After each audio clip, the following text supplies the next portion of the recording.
Hello students, आज की इस वीडियो में हम पढ़ने वाले हैं गॉस थ्योरम के बारे में।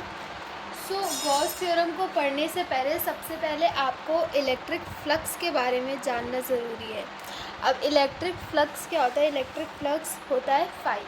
It is the measure of number of electric field lines passing through a surface normally. जैसे कि हमारे पास एक सरफेस है मान लीजिए, और इससे कितनी इलेक्ट्रिक फील्ड लाइंस नॉर्मली पास हो रही है, इसका मेजर होता है क्या? Electric flux. ठीक है। अब ये हमारा डेल्टा एस है और ये हमारी इलेक्ट्रिक फील्ड लाइंस पास हो रही है, और इन्हीं इलेक्ट्रिक फील्ड लाइंस के पास होने को, इनके number of electric field lines के पास होने के मेजर को ही हम इलेक्ट्रिक फ्लक्स कहते हैं, फाई। अब गॉस थ्योरम क्या होती है? गॉस थ्योरम चार्ज और इलेक्ट्रिक फ्लक्स के बीच में रिलेशन देती है। According to Gauss theorem phi is equals to Q by epsilon naught. ठीक है। Phi is equals to Q by epsilon naught, where phi is the flux, electric flux, Q is the charge enclosed by the net charge enclosed by the closed surface। ठीक है। और flux को हम और भी लिख सकते हैं integration of E dot D S. ठीक है। अब हम इसी की प्रूविंग पढ़ने वाले हैं आज के इस वीडियो में। ठीक है। तो फॉर एग्जांपल हमारे पास कोई एक गॉसियन सरफेस है जो कि एक चार्ज को इंक्लोज करता है। ठीक है। Any surface that encloses a charge is any closed surface which encloses a charge is called as a Gaussian surface. ठीक है। अब यहाँ पे अगर हम देखें तो जितना भी इससे आपके जो इलेक्ट्रिक फील्ड लाइंस जो प्रोड्यूस हो रही हैं, ये सब रेडियली प्रोड्यूस हो रही है। अगर हम इसको एक प्रॉपर स्फीयर मान रहे हैं तो जितनी भी इससे इलेक्ट्रिक फील्ड लाइंस पास हो रही है दे आर रेडियली आउटवर्ड्स।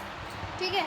और जो एरिया है delta S, it is also radially outward. यानी कि जो हमारा डेल्टा एस और ई के बीच का जो एंगल है which is equals to theta, it angle between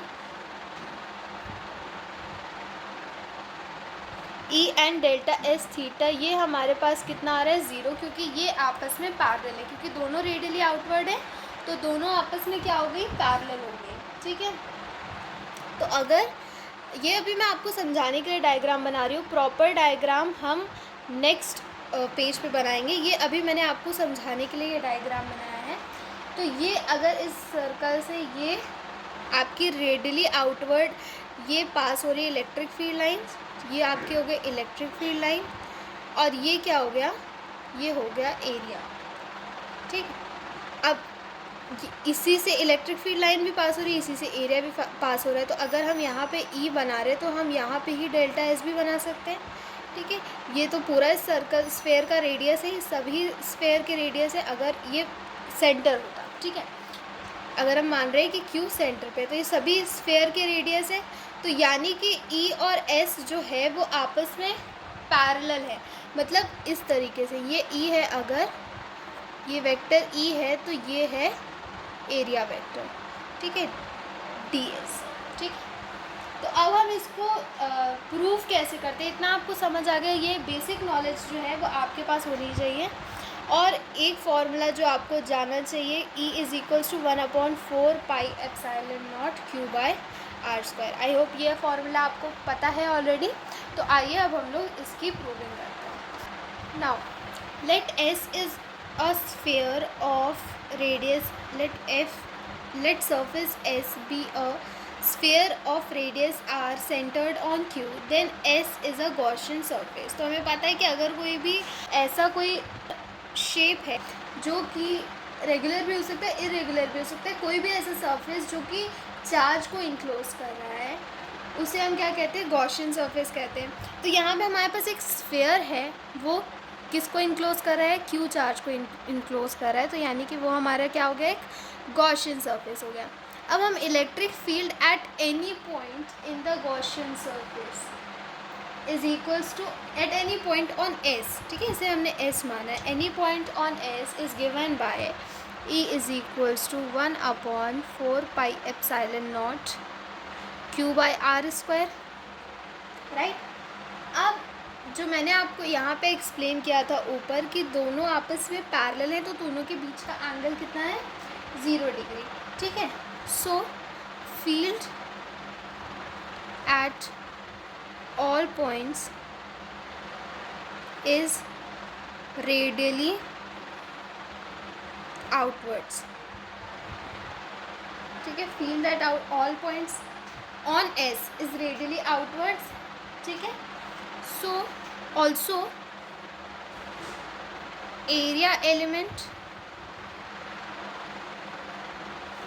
is also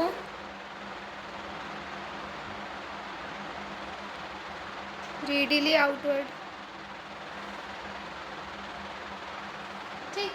अब इससे हम क्या कह सकते हैं, it implies that E is parallel to DS, ठीक, दोनों के बीच का that is theta is equals to 0 degree, ठीक है, दोनों के बीच का एंगल कितना हो गया, 0 डिग्री हो गया। नाउ फाई ई यानी कि electric flux d phi E, क्योंकि हम किसी छोटे एरिया के लिए मान रहे, ठीक है, तो d phi E is equals to E d S cos theta is equals to E d S cos 0 is equals to E d S. ये हो गया हमारे पास। अब हम क्या करते हैं, अब हम इसे इंटीग्रेट कर देते हैं पूरे सरफेस के लिए, ठीक है। कैसे इंटीग्रेट करेंगे, यहाँ पर d phi E is equals to E d S, ठीक है, इसे हमने पूरे सरफेस के लिए हमने इसे इंटीग्रेट किया, ठीक है। सो अब ई तो यहाँ पे कांस्टेंट है, ठीक है, इलेक्ट्रिक फील्ड में तो कोई चेंज नहीं आ रहा, तो ई को हम बाहर ले आएंगे और इसे हमने इंटीग्रेट किया ई डी एस, तो ये हमें क्या दे देगा, अगर हम छोटे एरिया को अगर हम इंटीग्रेट कर देते हो, पूरे स्फीयर का एरिया हमारे पास हो जाएगा, तो ये हमें दे देगा ई इंटू, अब स्फीयर का एरिया क्या होता है, 4πr² इंटू 4πr², ठीक है। Now E is equals to 1/4πε0 Q/r² into 4πr², तो यहाँ से 4π से 4π कैंसिल हो गया, r² से r² कैंसिल हो गया, और बचा क्या हमारे पास, यहाँ पे हमारे पास बच रहा है Q/ε0। Hence integration of d phi E is equals to integration of E d S is equals to Q/ε0। यही है हमारी गॉस थ्योरम।